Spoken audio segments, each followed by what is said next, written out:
আসসালামু আলাইকুম। এটা হলো রিয়েলমি C51। তো এই মডেলটা সমস্যা হলো পাওয়ার সাপ্লাইতে লাগাইলে 2% শর্ট এবং চার্জে লাগাইলে 0.1 এম্পিয়ার টানে। আর যদি পাওয়ার প্রেস করি তাহলে কোনো রিডিং দেখায় না, ঠিক আছে? যে সেটা চালু হয় ওরকম কোনো কিছু বোঝা যায় না। হ্যাঁ, তো ফোনটা আমি এই অবস্থা চার্জে দিলাম, চার্জে দিলে দেখলাম যে চার্জিং সেকশনটা একটু গরম হয়।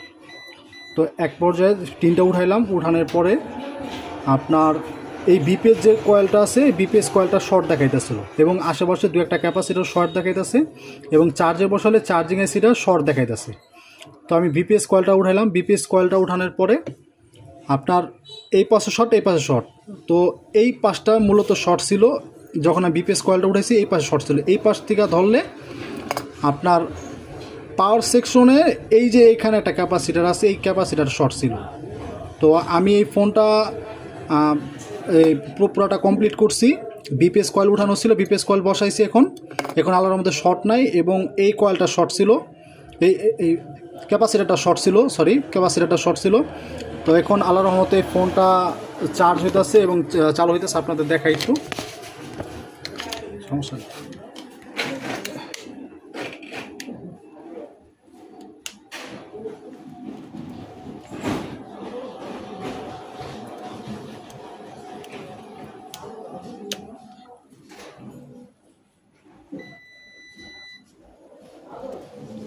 দেখেন এখন 2.0 এবং ডিসপ্লেতে লেখা চলে আসছে, আলহামদুলিল্লাহ।